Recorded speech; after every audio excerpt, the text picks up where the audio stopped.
सामने बैठे हुए गेस्ट, थिंग्स मैनेजमेंट और टीचर्स और स्टूडेंट्स, मैं आप सबका इस्तकबाल करता हूँ। अस्सलाम वालेकुम।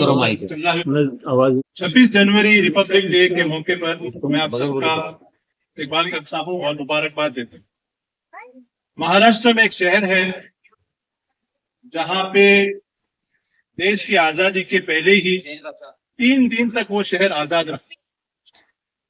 9 मई से 11 मई तक 1930 में वो शहर आजाद रहा। वो कौन सा शहर? वो शहर है शोलापुर। ये शोलापुर जो शहर है एक यूनिक शहर है, वो अनोखा शहर है।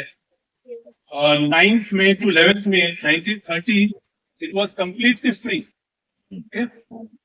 एंड ऑब्वियसली आपको पता है कि 1947 में हमको देश को आजादी मिली। 26 जनवरी को फहराए जाने वाला जो तिरंगा है, ये अपने अंदर कई कहानियां लपेटे हुए हैं। हम आज याद करते हैं हमारे फ्रीडम फाइटर्स जिन्होंने देश के लिए जंग लड़ी, देश के लिए अपनी जानों की कुर्बानी दी। और आज हम ऐसे कुछ फ्रीडम फाइटर्स का जिक्र करने वाले हैं जो तारीख के पन्नों पे नहीं पाए जाते, जिनको लोगों ने भुला दिया। आज हम जिक्र करने वाले हैं हिंदुस्तान की जंग आजादी के मुस्लिम फ्रीडम फाइटर्स के बारे में। अंदाज़े बयां गर्चे बहुत शौक नहीं है, अंदाज़े बयां गर्चे बहुत शौक नहीं है, शायद कि उतर जाए तेरे दिल में मेरी बात। इस तकरीर का मकसद है हिंदुस्तान के जंग आजादी के उन भूले हुए हीरोज को याद करना जो अंधेरों से ढके होने के बावजूद तारीख के उफक पर चमकते रहे। जिन लोगों को अपनी तारीख का, अपनी तहजीब का इल्म नहीं है, वो उस पेड़ के मानिंद है जिसकी जड़ें नहीं। हम याद रखें कि जो कौम अपनी तारीख से कट जाए, अपनी तहजीब से कट जाए, वो कभी कामयाब नहीं हो सकती। मुस्तकबिल के लिए राह अमल हमें मिलती है अपनी तारीख से, अपने इतिहास से। हिंदुस्तान की जंग आजादी में मुसलमानों के किरदार की सही पेशकश के बिना तारीख अधूरी है। बहुत से लोग ये जानकर हैरत में पड़ जाएंगे कि फ्रीडम स्ट्रगल के दौरान बहुत से नारे मुसलमानों ने दिए, जैसे कि सरफरोशी की तमन्ना अब हमारे दिल में है, देखना है जोर कितना बाजोए कातिल में है। इस नज़म को बिस्मिल अजीमाबादी ने लिखा था 1921 में। पटना को पहले अजीमाबाद कहा जाता था, तो ये बिस्मिल अजीमाबादी ने ये नज़म लिखी थी। फिर है इनकलाब जिंदाबाद, हसरत मोहानी ने इस नारे को दिया था। वो यूपी के उन्नाव डिस्ट्रिक्ट के मोहान गांव से थे। फिर हिंदुस्तान जिंदाबाद और जय हिंद आबिद हसन सफरानी ने दी। और आप जानते हैं सबसे जो फेमस पेट्रियोटिक सॉन्ग है, सारे जहां से अच्छा हिंदुस्तान हमारा, या जिसे कहते हैं तरानाए हिंद, इसको लिखा था अल्लामा इकबाल ने। 16 अगस्त 1904 में वीकली जर्नल इत्तेहाद में पहली बार आया था। फिर साइमन गो बैक और क्विट इंडिया, ये स्लोगन्स दिए थे यूसुफ मेहर अली ने।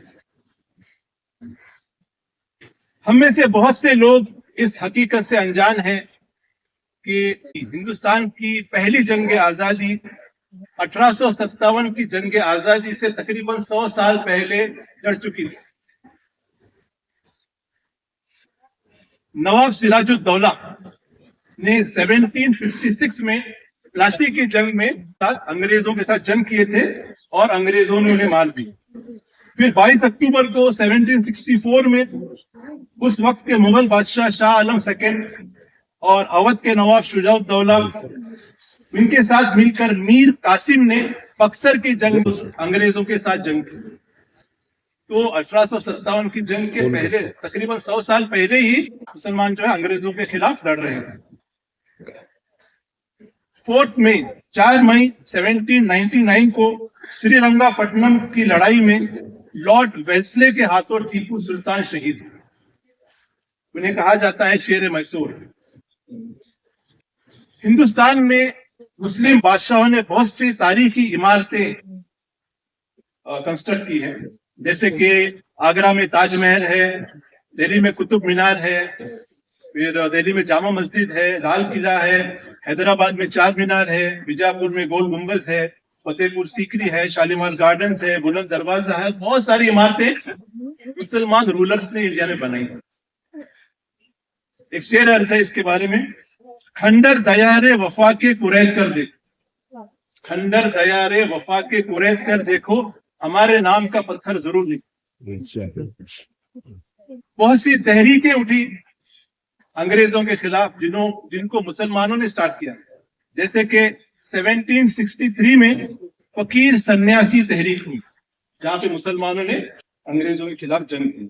फिर 1830 से लेकर 1850 तक हाजी शरीयतुल्लाह की क़ियादत में फराइजी तहरीक, 1830 से 1857 तक वहाबी तहरीक चली।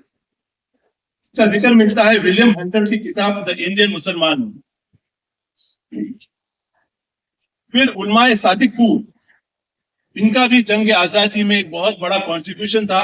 पंडित जवाहरलाल नेहरू ने इनकी बहुत तारीफ की।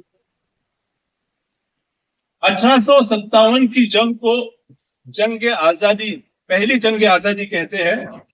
तमाम मजहबों के लोग, मुसलमान, हिंदू, सिख, ईसाई, सारे लोग मिल के 1857 की जंग लड़े। ये जंग शुरू हुई 10 मई 1857 को और 1 नवंबर 1858 को खत्म हुई। और इसकी लीडरशिप कर रहे थे आखिरी बादशाह बहादुर शाह जफर। जंग आजादी में उलमाओं ने बहुत बड़ा किरदार अदा किया है, जैसे मौलाना फजल हक हैदराबादी, जिनका इंतकाल काला पानी की जेल में हुआ 1862 में। फिर मौलाना सरफराज अली, मौलाना हसरत मोहानी, हाजी इमदादुल्लाह, मौलाना कासिम नानू, मौलाना रशीद अहमद गंगोही, मौलाना महमूद हसन और दीगर उलमाए देवबंद और अहले हदीस ने अंग्रेजों के खिलाफ जंग में हिस्सा लिया। गदर पार्टी के डॉक्टर बरकतुल्लाह भोपाली, अब्दुल वहाब वगैरह ने गदर पार्टी के जरिए अंग्रेजों के खिलाफ। फिर रेशमी रुमाल तहरीक, आज अफसोस की बात है कि हम जानते नहीं है कि रेशमी रुमाल तहरीक क्या था। 1916 में मौलाना उबैदुल्लाह सिंधी और मौलाना मोहम्मद मियां ने हिजाज में मौलाना महमूद हसन को कोड लैंग्वेज में रेशमी कपड़े पे इंफॉर्मेशन दी थी अंग्रेजों को यहां से निकालने के लिए। इसे कहते हैं रेशमी रुमाल तहरीक। और जब इसका राज फाश हो गया तो अंग्रेजों ने तकरीबन 222 उलमा को जेल में डाल दिया। मसायब में उलझकर मुस्कुराना मेरी फितरत है, मसायब में उलझकर मुस्कुराना मेरी फितरत है, हमें नाकामियों पे अश्क बरसाना नहीं आता। हो गया। 5 जून 1858 को मौलवी अहमदुल्लाह शाह ने अपने शहर फैजाबाद को आजाद करते हुए अपनी जान दी। लखनऊ में नवाब वाजिद अली शाह की बीवी बेगम हजरत महल ने अंग्रेजों के खिलाफ लड़ा। फिर बहुत से मुस्लिम औरतें जैसे अजीजुल बेगम, हबीबा बेगम, बेगम रहीमा और बेगम असगरी बेगम, ये सारी मुस्लिम औरतों ने, हिस्टोरियंस लिखते हैं कि तकरीबन 225 मुस्लिम औरतों ने अपनी जान दी। मोपला तहरीक में तकरीबन 10,000 जो है मुसलमानों ने अपनी जान दी और तकरीबन 3,000 मुसलमानों को काले पानी की जेल में डाल दिया। फिर नेताजी सुभाष चंद्र की आजाद हिंद फौज में बहुत से मुस्लिम सिपाही थे, जैसे कि जनरल शाहनवाज खान, कॉलोनल अजीज अहमद, अशरफुद्दीन अहमद चौधरी, कॉलोनल हबीबुर रहमान और आबिद हसन सफरानी। फिर खिलाफत मूवमेंट में मुसलमानों ने अंग्रेजों के खिलाफ बहुत बड़ी जंग, मौलाना अब्दुल बारी फिरंगी महल, मौलाना अबुल कलाम आजाद और कई उलमा ने अंग्रेजों के खिलाफ जंग। जिन लोगों को शक है कि मुसलमान जो है फ्रीडम स्ट्रगल में पार्ट नहीं लिए, उनके लिए ये फैक्ट, ये सच ही काफी है कि इंडियन नेशनल कांग्रेस जो 1885 में इसका वजूद हुआ, तो 1885 से लेकर 1947 तक 9 प्रेसिडेंट मुसलमान थे। फिर खान अब्दुल गफ्फार खान को कौन नहीं जानता, उनको कहते हैं फ्रंटियर गांधी। खान अब्दुल गफ्फार खान ने अपने 95 साल की जिंदगी में 45 साल जेल में बिताए, 45 साल जेल में बिताया। तो वक्त इजाजत नहीं देता कि और कुछ कहें इसके बारे में। तो ये हर मुसलमान का ख्वाब है कि अपने इस मुल्क को, हिंदुस्तान को अमन के साथ तरक्की करते हुए देखें। लेकिन ये ख्वाब तब तक बुरा नहीं होगा जब तक हम एक नहीं होंगे। एक हो जाएं तो बन सकते हैं खुर्शीद मुबीन। खुर्शीद यानी सूरज, सन। एक हो जाएंगे तो बन सकते हैं खुर्शीद मुबीन, वरना इन बिखरे हुए तारों से भी क्या बात। मैं एक बार फिर आपको रिपब्लिक डे के मौके पर मुबारकबाद देता हूं।